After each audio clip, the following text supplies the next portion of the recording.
I'm Dan Wootton. Join me Monday to Thursday from 9 to 11 for the feistiest and most fun news debate on TV, where free speech reigns. I'll bring you a sharp take on the day's biggest stories, bombshell newsmaker interviews, and A-list guests. And I guarantee you, no spin, no bias, no censorship, and no reason to go to bed. That's Dan Wootton Tonight, Monday to Thursdays from 9 on GB News.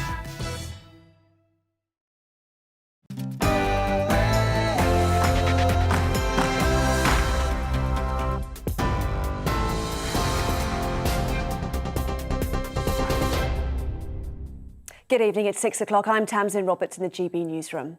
A former minister has become the latest MP to submit a letter of no confidence in Boris Johnson. Nick Gibb, who was schools minister last year, has joined a number of fellow Conservatives calling on the Prime Minister to resign after allegations of lockdown parties at Downing Street. Writing in the Daily Telegraph this morning, Mr Gibb says his constituents are furious about the double standards. It's reported up to 17 MPs have now submitted letters, but a total of 54 are needed to trigger a vote of no confidence. Conservative MP for Thirsk and Moulton, Kevin Hollinrake, told GB News the Prime Minister is still popular. There's a lot of support for Boris Johnson out there. I mean, it's different in Westminster and it's different in the media, of course. I do not think we should have a Prime Minister removed from office in this country because of a media lynch mob. I think we need to go through this process properly. I think we need to see the results of the inquiry and the investigations and make a proper decision from there. The Duke of York is due to give evidence under oath next month as part of the ongoing civil sex assault case against him. Prince Andrew will face what is known as a deposition in London in what has been described as a neutral location. Virginia Giuffre, the Duke's accuser in the case, claims he sexually assaulted her when she was 17. The Duke strenuously denies all allegations. Boris Johnson has spoken with the French president over the tensions on the Ukraine border. Downing Street say the Prime Minister and Emmanuel Macron both agreed a diplomatic solution to the current tensions must remain the overriding priority. The French leader will visit Moscow next week to hold discussions with the Russian President Vladimir Putin. The planned visit comes as China backed the Kremlin's demand that NATO does not allow Ukraine to join the military alliance. Social media firms will now be forced to actively remove illegal content without waiting for it to be reported by users. Under the Online Safety Bill, companies are required to remove a range of illegal material, but now several new criminal offences are being added. Culture Secretary Nadine Dorries says the bill will bring the full weight of the law against those who use the internet as a weapon. In the US, the former Vice President Mike Pence says he could not have changed the results of the 2020 presidential election. It follows renewed claims by Donald Trump that Mr. Pence could have overturned the Democrats' victory. During a speech in Florida, Mr. Pence directly challenged Trump's assertion that he should be investigated for failing to prevent Joe Biden taking office. President Trump is wrong. I had no right to overturn the election. The presidency belongs to the American people and the American people alone. And frankly, there is no idea more un-American than the notion that any one person could choose the American president. Meanwhile, the US military says an airport attack in Afghanistan that left 13 American troops and 170 Afghans dead could not have been prevented. The blast happened in the capital Kabul last August as US troops were helping with evacuations in the aftermath of the Taliban's takeover.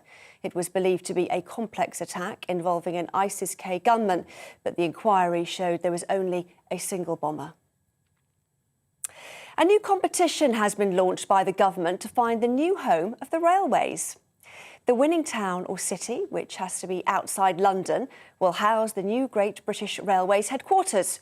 Transport Secretary Grant Shapps says it should be somewhere well connected and with a great railway history. The winner will be announced this summer.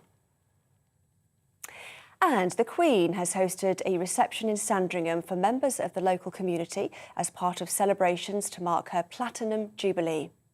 The 95-year-old monarch welcomed guests, including former cookery student Angela Wood, who helped invent the famous dish Coronation Chicken.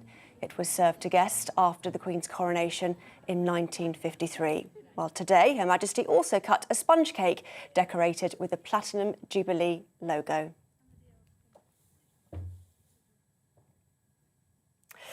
This is GB News on TV, online and DAB+ radio. Well, that's all for now. We'll have more news for you at the top of the next hour.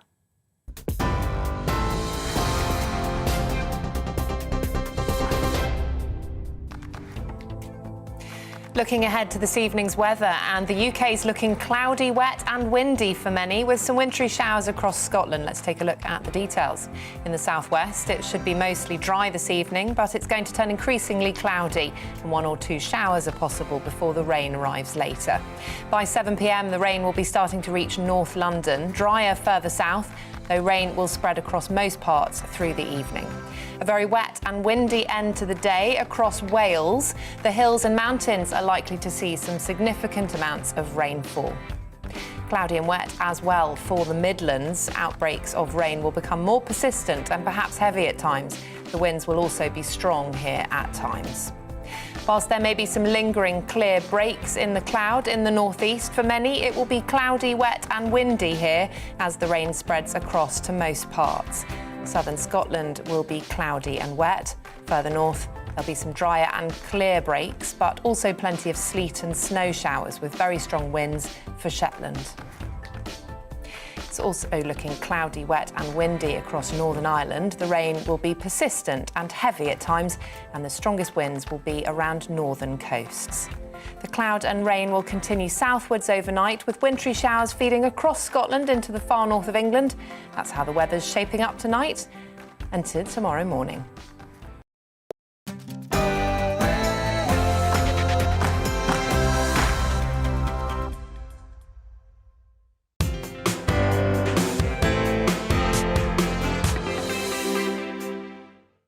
This is the Saturday Selection with me, Esther McVeigh. And me, Philip Davis. Shortly, we'll be speaking to a concerned father and a professor of public health to discuss what, if any, are the children to do with constant COVID testing. Should we end it? But we start, as we always do, with a look at the big news stories of the week. And, of course, we want to know what you think. So email us, gbviews@gbnews.uk. But with us in the studio is Frank McKenna, the founder of Downtown in Business, an organisation which helps to connect businesses together. And, Frank, it's been a concerning week for business and consumers alike. So what has caught your eyes this week? Yeah, well, unfortunately, some bad news for business, and on the back of the past 2 years, not really the sort of messaging from the government that we wanted to see.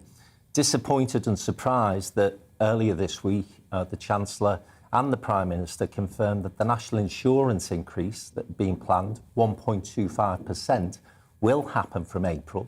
And it's a perfect storm for business, Esther, because what we're seeing is people now having to pay back those bounce-back loans that came in during the pandemic. You've then got pressure on wages and wage inflation. You've got increases in other parts of the economy. And all of a sudden, we're having to face a 1.25% national insurance increase as well. And we couldn't agree with you more on that. As you know, we say sort of, Conservatives, we wouldn't be wanting to introduce any tax increases, and I think we were alone in voting against them. We did. It's not just for businesses either, it's the employees as well. And Absolutely. we've got an issue where, where the government are trying to help people with their energy bills on the one hand, and then in April they're going to be taking the money back off them in national insurance contributions. And the point is, Philip, that you've got a situation here where, that 1.25% might not sound a lot when you say it quickly, but for me, a small business, that's times 20.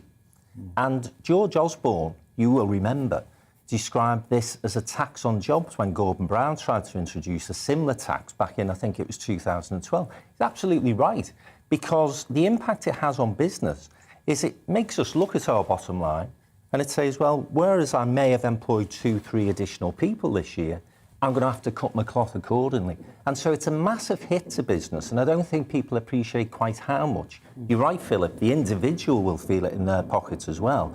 But for businesses, as I say, when it's times 20, 30, or with bigger businesses even more, that's a huge cost to us at the wrong time. Absolutely, it's worth $12 billion a year, so it's a lot of money, isn't it? They're saying it, it would cost small businesses on average about £3,000 a year. So you're right.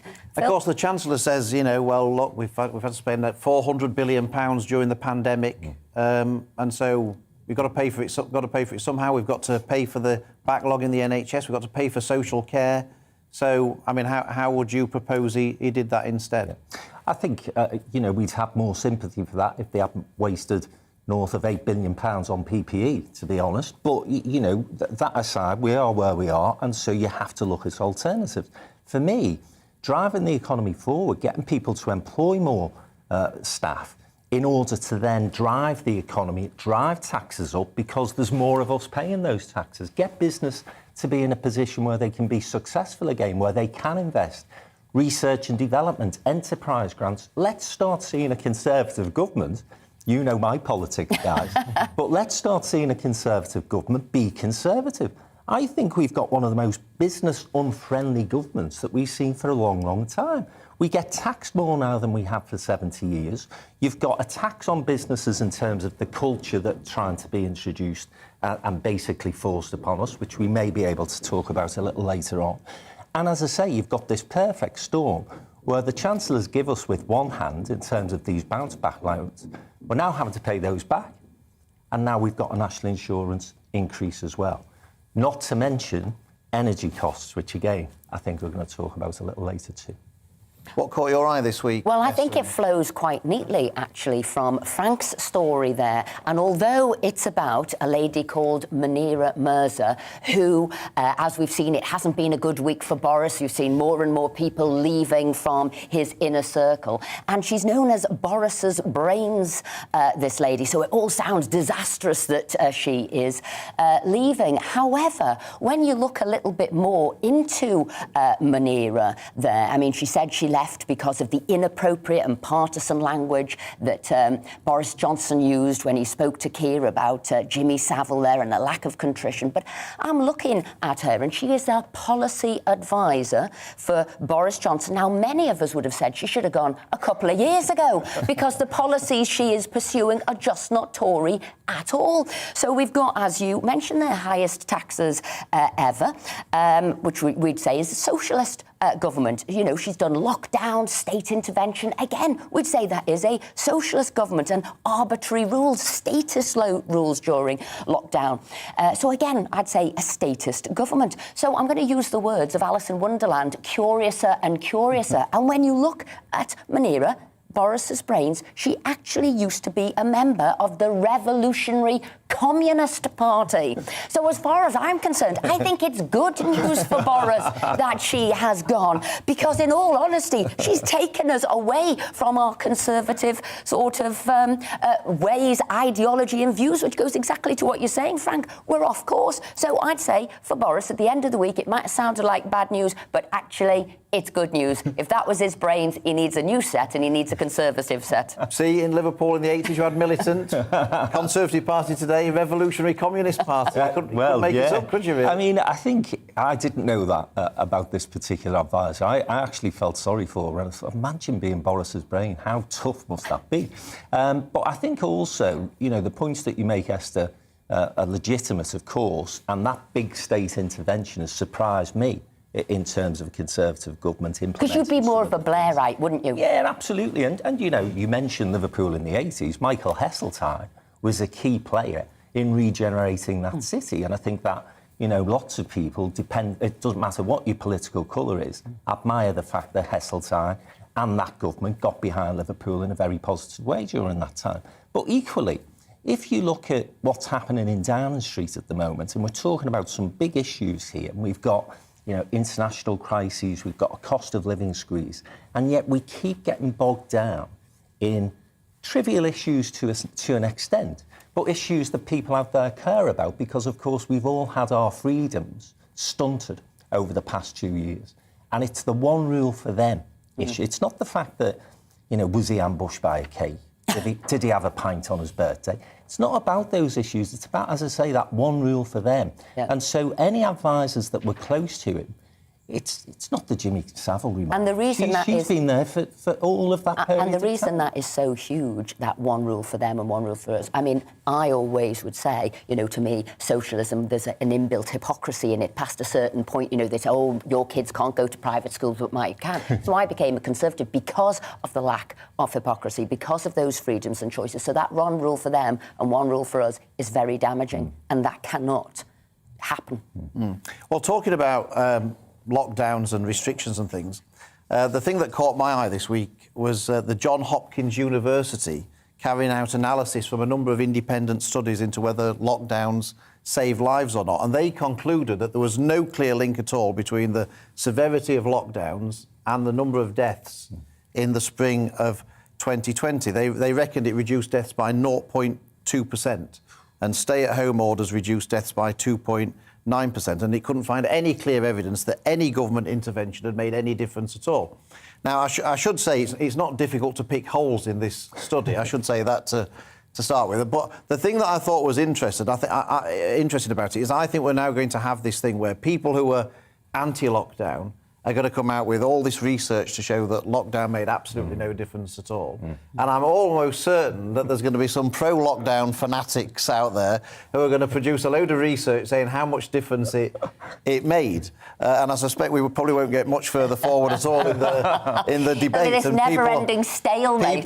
People will believe what they want to believe. But the point, I think the one thing that I would say is I think everybody throughout, whether you're a fan of lockdowns, I mean, I voted against all these restrictions and lockdowns, so, I was against them throughout. But wherever you are, I think people have underestimated the impact that voluntary measures could have taken. I mean, we saw this at Christmas when the government didn't introduce any stringent, by law restrictions, but said to people, look, we think you ought to take a bit of care, and people made lots of sensible decisions. And look, as a Conservative, I've always believed that individuals make better decisions for themselves and their families and their communities than the state makes for them.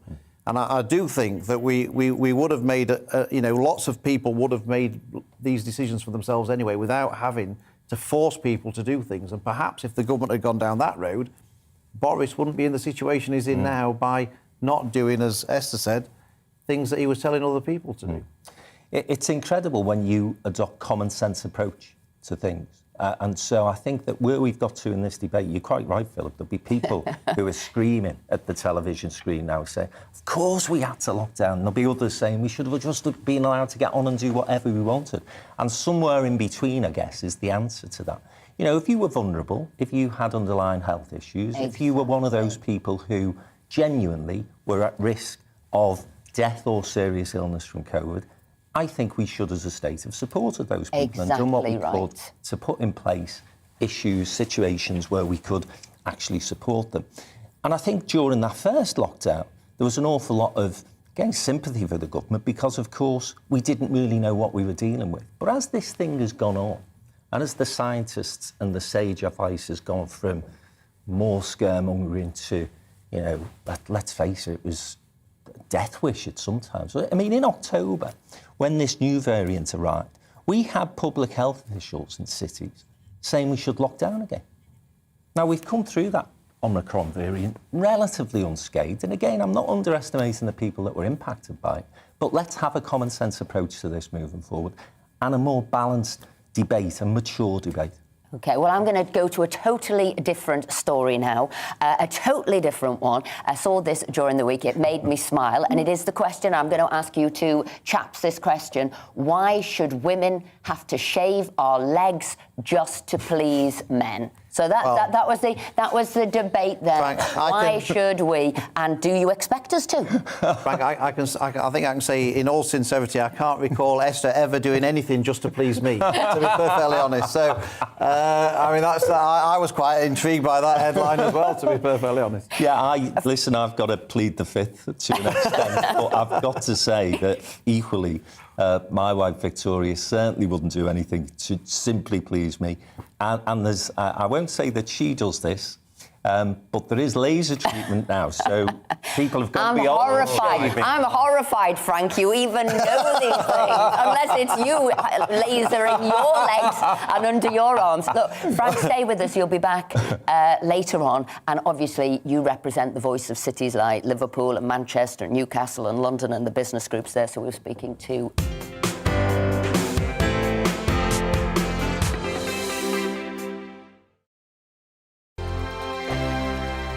GB News is the UK's home of discussion and debate from all perspectives. To stay up to date on the latest stories, make sure that you subscribe to the GB News channel right here on YouTube. You can watch us live 24/7 across the whole world. You can also check out exclusive content and catch up on previous episodes of your favourite shows. Every day, we ask the questions that you'd ask, so why not add your voice to the conversation in the comments section? Don't forget to subscribe. We are GB News, Britain's news channel. Every night at 11 on GB News, we bring you the next day's stories the day before. It's basically like time travel. If it's a big story, we'll cover it, guaranteed. But we'll also have some fun along the way. Big opinions, big laughs. Sometimes big hair. This is Headliners, the paper review show that won't send you to sleep like the others will. 11 p.m, 7 nights a week. Join us.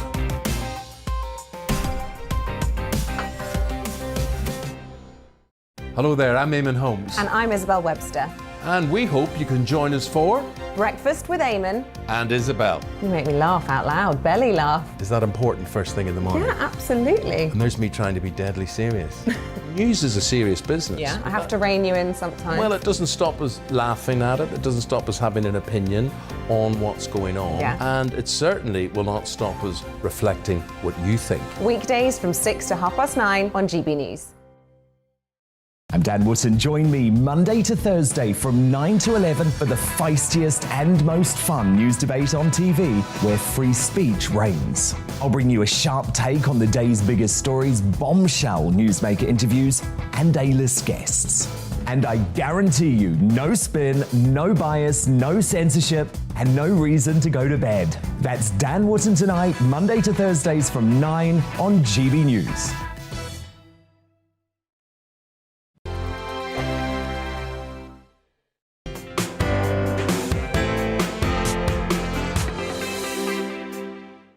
Your views have been coming in thick and fast, and I've got Helen Pritchard here on money. To raise extra money that the government need for social care, NHS and levelling up, why doesn't the government raise VAT by 0.5%? Everybody pays, and it's a fair option.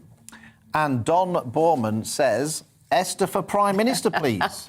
A championship fighter for the UK. So, Esther, if a contest comes up, are you throwing your hat in the ring? Do you want to reveal exclusively? Are you? Well, now that I've got Don behind me, I might change my mind. Oh, cagey there, a cagey fighter. We've got Yvonne Jarman here on inflation. £5 million a day for illegals contributing nothing has to be paid for, which is really the main reason for inflation. So other people saying, where can you get the money from? Who we're paying for, and should they be contributing to the cost of living here? And Marilyn Lifsey says, I think, this is on Boris, I think his wife Carrie is running the show in Downing Street and Boris is in thrall to her. She should leave Boris to run the country.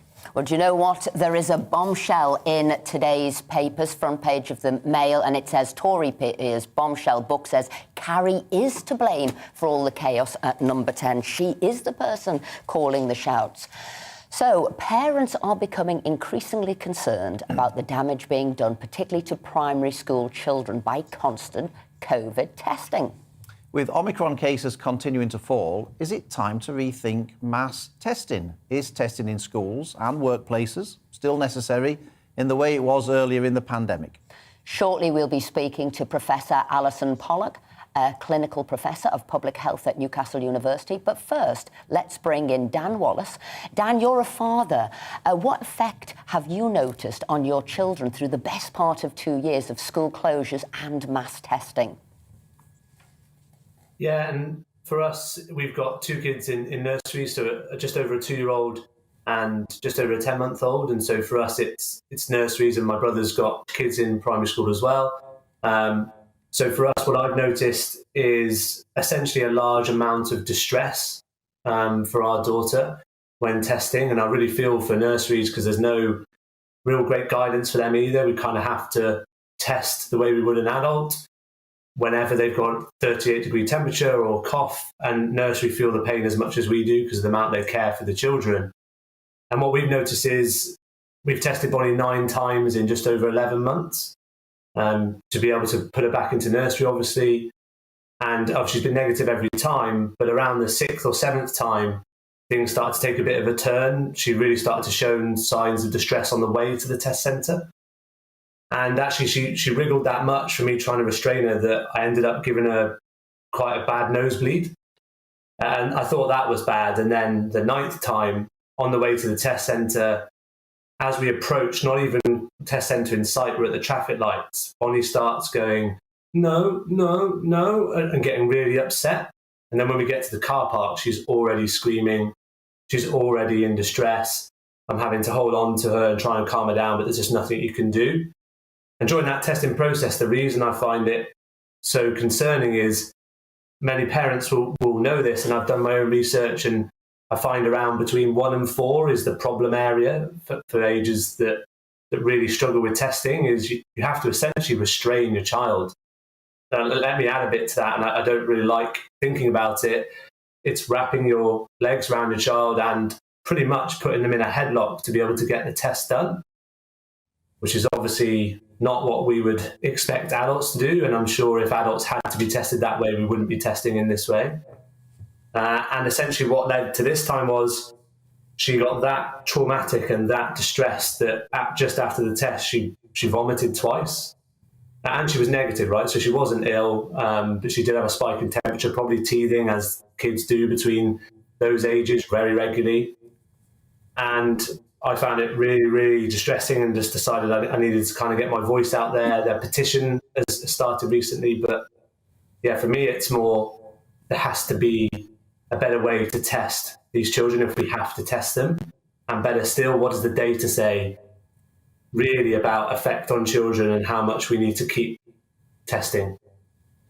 Dan, thank you there for explaining clearly, but quite distressingly, what you've got to do and what your daughter is going through. So let me bring in Professor Alison Pollock. She's a clinical professor of public health at Newcastle University. Thanks for joining us. And we've gone past the point of, the key point of the pandemic now, where mass testing in schools and wider society helps to control coronavirus. Do we need to do this? And are other children suffering like Dan's children? Yes, you're quite right, Esther. We should never really have introduced mass testing in the first place for children because it's never been properly evaluated and we have no evidence that it actually stops transmission. And as you rightly say, as Dan has said, these are healthy children you're testing. So the first thing you should understand is that these tests were developed to be part of a clinical diagnosis administered under the care of medical doctors. They were never developed for mass testing for the reasons why they're being used, and certainly not for parents to have to drive their healthy children or children with mild symptoms to test centres. So this is utterly wrong and it's utterly unethical because testing is screening, which is very different from making a clinical diagnosis of a child who is seriously sick and needs to be tested. As Dan has explained, all tests do harm. So there can be nosebleeds, there can be psychological harm, but of course you've also got the risks of false positives. So children and their parents and their school bubbles are isolating unnecessarily, and also false negatives where you get false reassurance.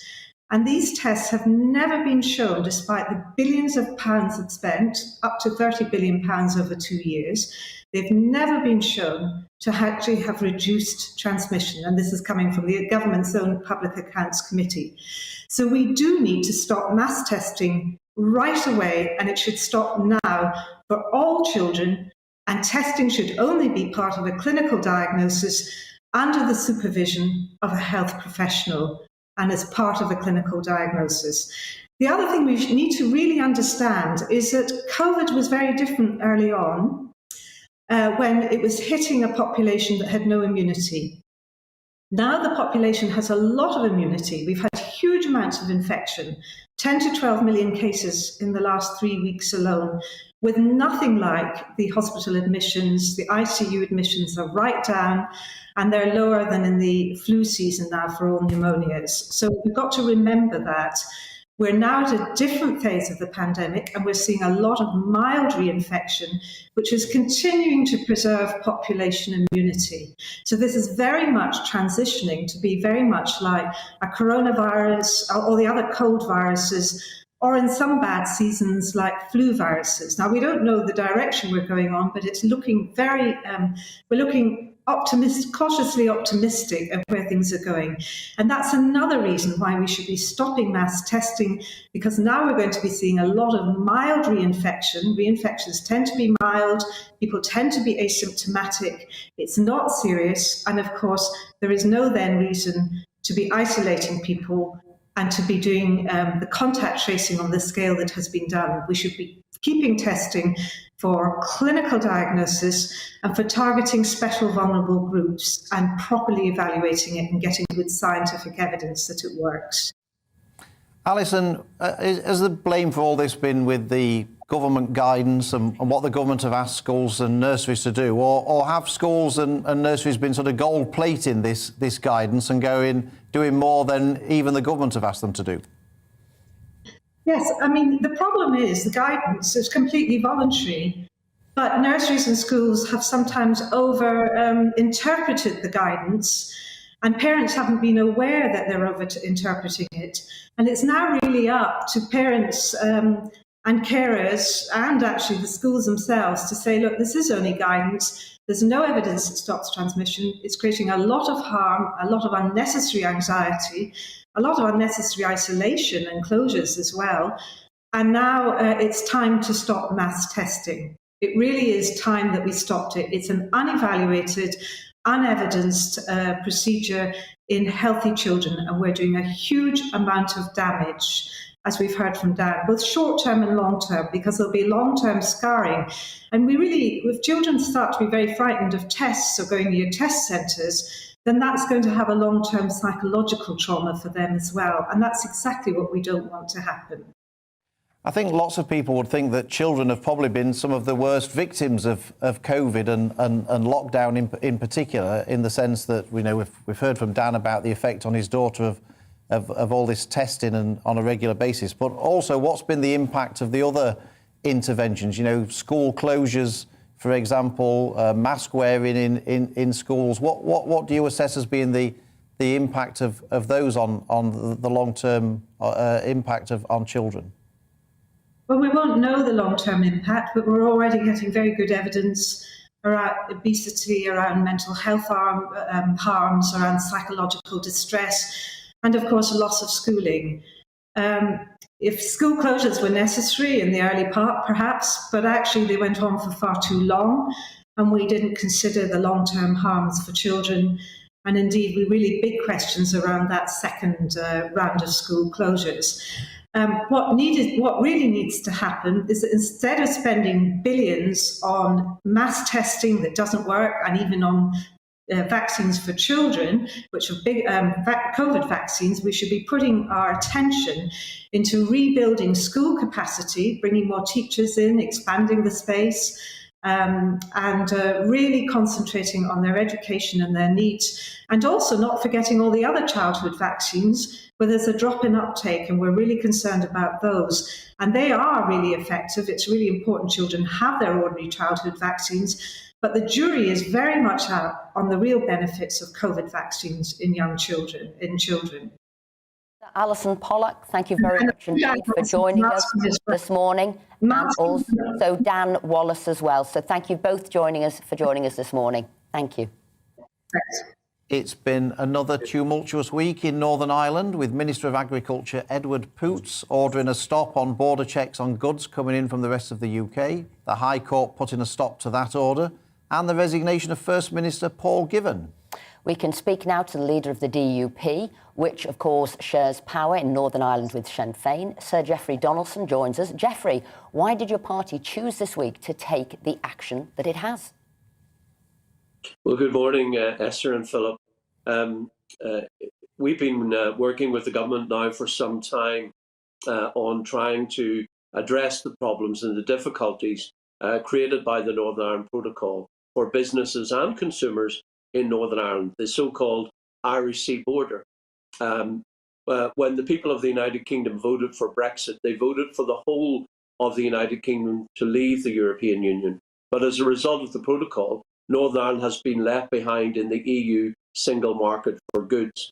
And this is creating enormous difficulties for our businesses here, given that we purchase 4 times more goods from Great Britain than we do from the whole of the EU combined. And the Irish Sea border is gradually separating us from the rest of the UK.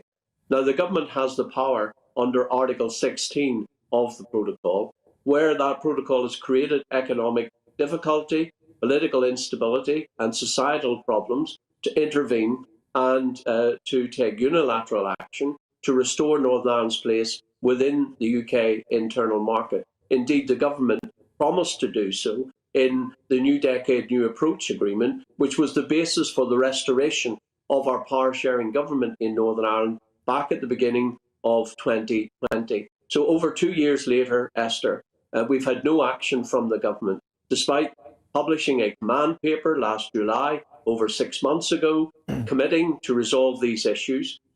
Since October, they've been engaged in negotiations with the EU. The Prime Minister told me at the Conservative Party conference those negotiations would be short and sharp, lasting perhaps 3 weeks. Over 3 months later, no progress has been made. So enough is enough. I felt that in order to protect Northern Ireland's place within the United Kingdom, I had to take decisive action to send a very clear message to the Prime Minister and to the EU that we are not going to accept this separation from the rest of our own country, that we are not going to accept a border in the middle of the United Kingdom, that this runs contrary to the principle of consent that is at the heart of the Good Friday Agreement. And so, with weeks left before the Assembly election, I want to see decisive action now. I want that action to take place before the election, so that we go into that election and that the people of Northern Ireland have their say, and that we are able to restore our political institutions that have been so badly undermined by this protocol. Jeffrey, I think lots of people will agree with you, the unacceptability of goods not being able to be transferred freely from one part of the United Kingdom to another. And we even heard rumours that the government had not gone ahead with a cut to VAT on domestic fuel simply because it wouldn't have applied in Northern Ireland because of the deal that had been agreed with the EU. So I guess the fundamental question is, if the government doesn't renegotiate this protocol, what are the implications for the United Kingdom and Northern Ireland's place in it? I mean, is this going to put the United Kingdom itself at risk if nothing's done? I'm afraid it is, Philip. This is an existential threat to the Union. And why do I say that? Well, Northern Ireland has been part of the United Kingdom now for over 200 years. The Acts of Union, which are the foundation stone of our union with Great Britain, in Article 6 of that Act of Union, it states clearly, there shall be no barriers to trade within the United Kingdom. That is a fundamental right that the British citizens of Northern Ireland have enjoyed for over 200 years. And yet, we no longer enjoy that right. We do not have unfettered access to our own market within the United Kingdom.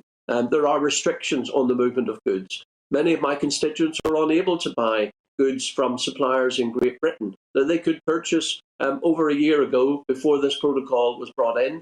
It's no longer available to them. Many companies in Great Britain are saying we no longer supply to Northern Ireland. So over time, our economy will reorientate away from Great Britain, away from the United Kingdom, towards the European Union. We will be engulfed by the EU single market, and that will, I'm afraid, lead to the real potential of Northern Ireland being separated from the UK and leaving the Union. If that happens, Philip, I do not need to remind you that if one part of the UK goes, what happens in Scotland? Is there not a knock-on effect here? Now, the Prime Minister appointed himself, and we welcomed this, as the Minister for the Union in the government. And I am saying to the Prime Minister, and I recognise there are many challenges that he has at the moment, but if this were, and I think of some of his predecessors, even people like John Major, When there was a crisis of this nature in Northern Ireland, they were on the first plane to Belfast. They were there on the ground. They talked to the parties. They sought to resolve these issues. We need the Prime Minister's attention now. We need him focused on getting a solution. And if the EU are not prepared to take the steps that recognise Northern Ireland's place within the United Kingdom, then the government should act unilaterally, as they are legally entitled to do under Article 16 of the Protocol. This is about the future of the Union, and the Minister for the Union, the Prime Minister, needs to act. Sir Geoffrey Donaldson, thank you very much indeed for joining us this morning. Now, after the break, Dr. Liam Fox tells us why he's backing down on the Down syndrome bill. No, that's wrong. Why he's doing the Down syndrome bill.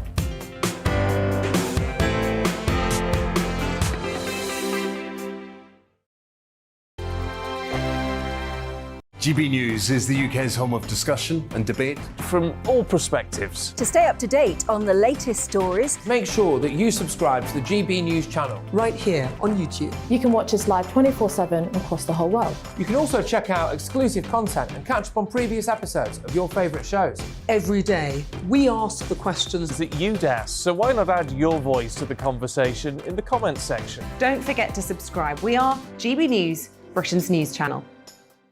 Every night at 11 on GB News, we bring you the next day's stories the day before. It's basically like time travel. If it's a big story, we'll cover it, guaranteed. But we'll also have some fun along the way. Big opinions, big laughs. Sometimes big hair. This is Headliners, the paper review show that won't send you to sleep like the others will. 11 p.m, 7 nights a week. Join us.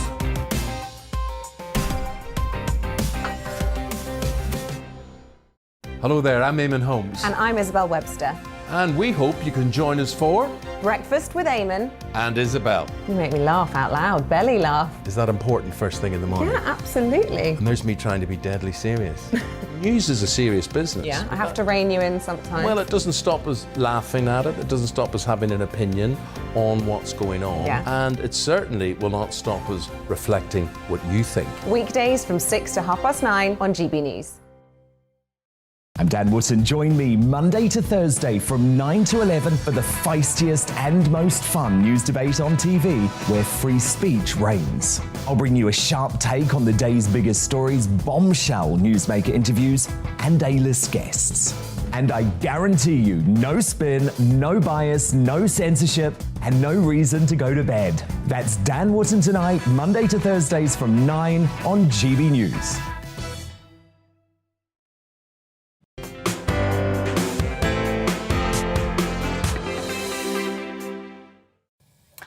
Hi there, we've got some more of your views that's been coming in. We've got Alan from Sidcup. Why is this issue on a back burner with the media and the government? Many people voted Conservative to prevent this happening. UK taxpayers' money being used for housing and feeding illegals in the UK is not right. We were talking before about how the country was going to get some sort of money into its coffers. What did it need to do? Grow the economy, yes, but maybe bits where it was spending unnecessarily what it shouldn't be doing. And Michael Carr there on Boris Johnson's wife. Boris should stop listening to, he said, her indoors if she's the one pulling the strings. And we've got here an explosive book has come out by a peer, a Tory peer's bombshell book, saying that Carrie is the one to blame for the number 10 chaos. Front page there. So it's Lord Ashcroft's book. Lord Ashcroft is a prolific writer of books on political characters. He's written one on David Cameron. Yes. He's written one on Rishi Sunak. He's written one now on Carrie. And he said it's like a Greek tragedy. He said, my book shows Carrie's behaviour is preventing the Prime Minister leaving Britain as effectively as the voters deserve. Now, what I don't like, if you don't mind me saying, Phil, you know, she might be a strong personality and she might have opinions. Nothing wrong with that. Every person does. But, you know, Boris needs to take, you know, some, responsibility for what's going on. Can't keep blaming everybody around him. He's the leader. So whilst I think it's interesting to read how forceful a character she is, you know, he is the leader. So I don't like it when the women sort of get the blame all the time. No, I agree with that. I mean, as Be somebody, careful what you say there, Phil. As somebody who's married to a strong-willed woman, I think I can speak with some authority on this subject. And I agree. I mean, at the end of the day, Boris is the Prime Minister, not Carrie, and he makes the decisions.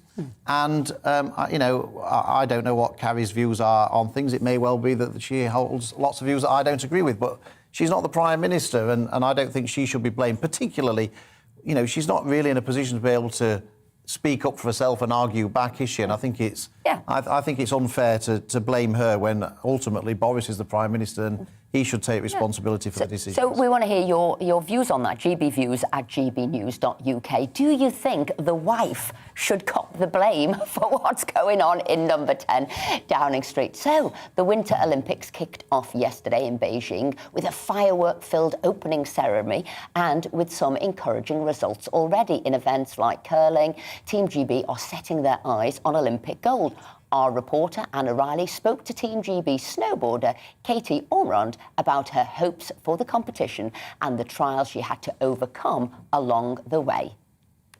Team GB Olympian Katie Ormerod is rearing to hit the snow in Beijing and win a title for her country. But it's been a slippery slope to get there. Just 3 days before the 2018 Winter Olympics, Katie fractured her heel training, with the injury nearly ending her career. But after 7 operations, skin grafts and a full year of arduous rehab, Katie's back in winning form, becoming the first Briton to win a World Cup snowboard title in 2020. The 24-year-old hopes that all her hard work will finally pay off for these Olympic Games. An Olympic medal would feel amazing. It is obviously a dream of mine, but I think because of how badly Pyeongchang went and the fact that, you know, I had to overcome so much from getting over my broken heel, and it was really close to being career ending. So the fact that I'm now going into a second Olympic Games, like that to me is just the most amazing thing.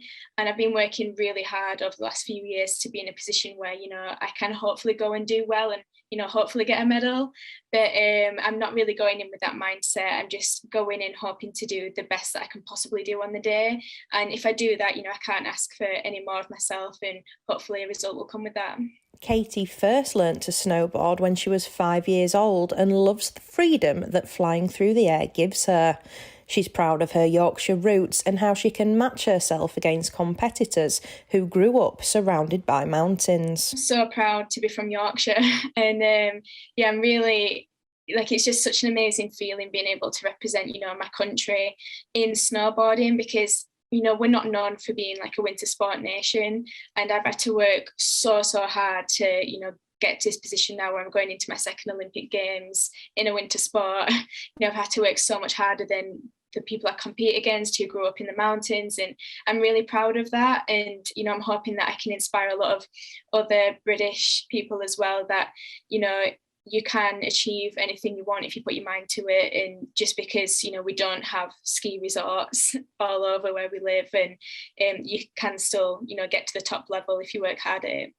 While she may have been in great shape in 2018, the 2022 Games could be about to see the best version of Katie Ormerod yet, with a potential medal on the horizon for this West Yorkshire snowboarder.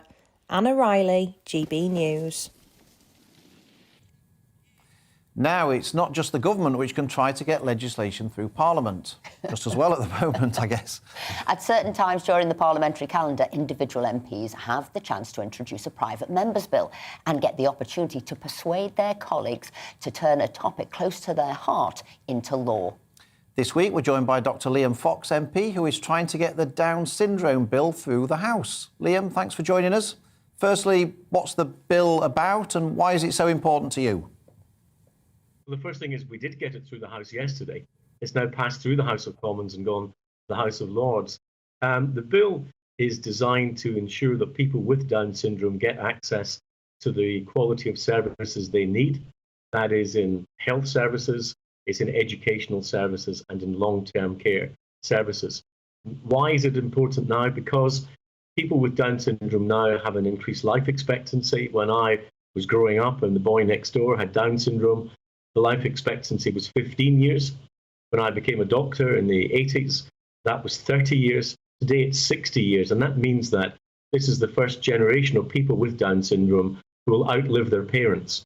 And unless we take action now, there's a perfectly predictable number of personal tragedies that will come. So, one of the benefits, as you know, being a member of Parliament is actually being able to identify a problem, doing something about it. You mentioned the age by which now Down syndrome people can live to, but was there anybody who specifically inspired you to do this bill? Well, obviously, one of the motivations was a friend of mine in the constituency whose son has got Down syndrome. But, when I worked as a doctor, and then in all our work as MPs, we see the complexity of the issues facing people with Down syndrome. That picture is of Freddie, who is my constituency assistant, Annabelle's son. But it's typical of all the issues. In fact, I first met Annabelle when she brought Freddie to my surgery to complain about the lack of access to special education that he had. But it's more than that. It's also the complex medical needs. So parents who have children with Down syndrome, they're not only just taking on the system in terms of learning disability, but they have the sort of medical needs of high levels of congenital heart problems. They've got an increased risk of leukemia. There's a whole range of ear, nose and throat problems.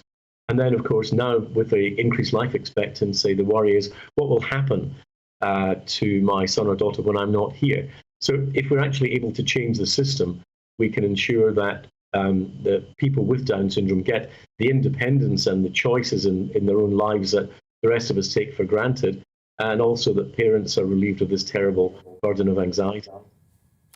Now, I read somewhere, Liam, that there were about 42,000 people in the UK with Down syndrome and about 750 babies a year born with Down syndrome. I just wondered whether or not there was a postcode lottery around the country in terms of the level of support for people with Down syndrome. Is it the case that there's that much better services in some parts of the country than in other places? It's not even just that it's a geographical lottery in that sense. In some places, you'll get very good health care or good long-term health, good long-term care, but not good educational services. And it's a mixture, and it's because good outcomes are dependent on access to all of them that we decided to alter the system. And that means that there will be new guidance issued by the various secretaries of state to health authorities, to local authorities, to education authorities. And there will be a named person in the new integrated care boards who will be responsible for implementing the contents of the Down Syndrome Bill if it becomes the Down Syndrome Act, which we hope it will be potentially in March this year. And if we do get it on the statute book by March, before International Down Syndrome Day at the end of March, we will be the only country in the world to have legislated. And I think that matters, because if you believe, as I do, in global Britain, it can't just be about warships and trade. It's also got to be about the values that we have as a country, and how we treat people with conditions like Down syndrome, I think, says a great deal about the values that we have as a country. Now, who's been getting involved and who's been supporting you? I think I read Tommy Jessup, who's the star of The Line of Duty, has been supporting you on this as well. But what's been really heartening is, yes, people like Tommy have got behind us, but all political parties have got behind us. And MPs have not just been doing what they normally do, which is turning up and saying they support the legislation, but they've been getting out there, helping to be advocates for the process. And we've had a super response from the public and on social media. And I think that it's sort of touched a chord, and I think people understand that this is a group in the population that's been, I think, overlooked for too long. People like Tommy Jessup have shown the great potential that people with Down syndrome can have, and I think we've entered a new era. So pretty much everybody's been helpful. We've had the support of the government, we've had support of all the political parties in the House of Commons, assuming we can do the same in the House of Lords, and I have no reason to doubt that we can. Then we can actually turn what was a good idea what was a nice idea, which has now become a good idea with teeth, into a landmark bill, which I think will change how we think about disability in the country. Liam, can I say what you're doing with this bill, as you say, it's a world's first, really is to be applauded. And as a sort of a veteran MP who's been in the cabinet with various prime ministers, it's all front page on all of the papers today, what's going on, what's happening in the cabinet. What's your take on all of this? Well, I'm actually here at a conference in Plymouth at the moment, and I've been setting out what I think conservatism actually is, the principles of conservatism. And we spend too much on the froth of politics, we spend too much on the process of government, and we forget the purpose of government. And I think we need to get back to a more philosophical and thoughtful basis for our politics. And I think we've got to get away from our obsession with the day-to-day of what's happening in the Westminster bubble and to start to deal with the big issues. We've got a crisis in security in Ukraine. We've got rising inflation. We've got the problems of high fuel bills with global fuel costs. These are not small problems we have to deal with, and that's even before we get to getting the global economy out of the problem of the COVID pandemic. We've really got to stop becoming a one-issue country in terms of our media coverage and start getting on to talk about the issues that really affect people in our country. Of course, they're cross about the issues surrounding potential parties in Downing Street. We've got a police investigation that will give us the answers to those. Until we get those answers, we should start talking and acting on the issues that really matter to the quality of life of people in our country. Liam Fox, thank you so much for joining us this morning.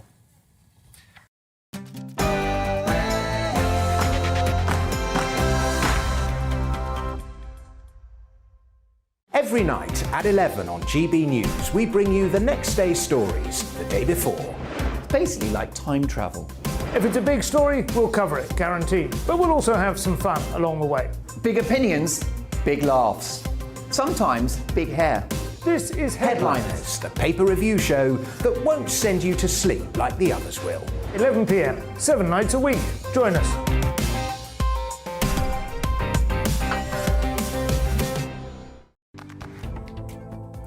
Looking ahead to this evening's weather, and the UK's looking cloudy, wet and windy for many, with some wintry showers across Scotland. Let's take a look at the details. In the southwest, it should be mostly dry this evening, but it's going to turn increasingly cloudy, and 1 or 2 showers are possible before the rain arrives later. By 7 p.m, the rain will be starting to reach North London, drier further south, though rain will spread across most parts through the evening. A very wet and windy end to the day across Wales. The hills and mountains are likely to see some significant amounts of rainfall. Cloudy and wet as well for the Midlands. Outbreaks of rain will become more persistent and perhaps heavy at times. The winds will also be strong here at times. Whilst there may be some lingering clear breaks in the cloud in the northeast, for many it will be cloudy, wet and windy here as the rain spreads across to most parts. Southern Scotland will be cloudy and wet. Further north, there'll be some drier and clear breaks, but also plenty of sleet and snow showers with very strong winds for Shetland. It's also looking cloudy, wet and windy across Northern Ireland. The rain will be persistent.